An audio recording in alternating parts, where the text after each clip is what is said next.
Dáil reform, particularly the concept of refocusing power on the Dáil itself.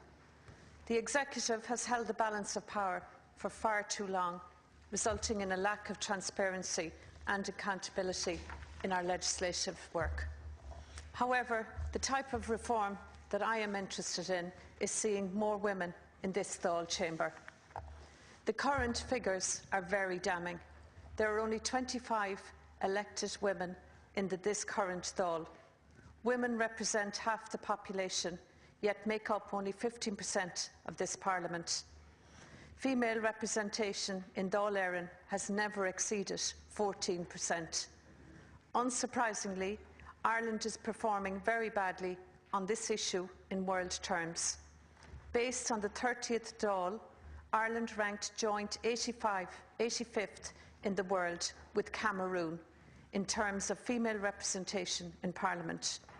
Believe it or not, Rwanda, Iraq, Pakistan, Afghanistan rank ahead of us, and these are countries which we have concerns when it comes to the rights of women. There are many complicated reasons for the low numbers of women in politics. It is worth noting, however, that it is not due to a general failure on the part of women candidates to get elected. The real problem is getting women to become election candidates in the first place. Only 15% of the candidates in the recent general election were women, a decrease of 2% on the last election in 2007. The debate is ongoing as to whether this is the result of a reluctance on the part of women themselves to get involved in politics, or a reluctance on the part of political parties to put them forward for election.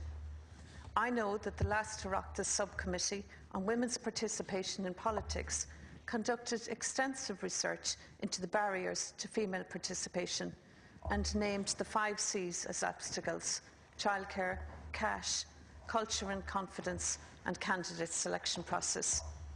Claiming Our Future, an Irish organisation devoted to equality issues, found that of the 15 million in state funding for political parties, only 3% is devoted to promoting women's participation in politics.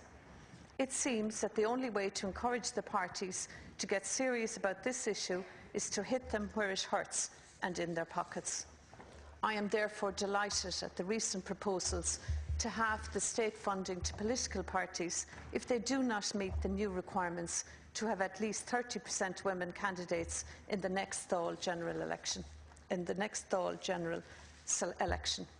I do, of course, recognise that gender quotas are not the complete solution to this problem. Gender quotas cannot work in isolation, and that reform of the political culture in this country is just as important. However, Minister Hogan's proposal is a good start, but the government's proposal only looks at selection candidates process. I would ask about culture.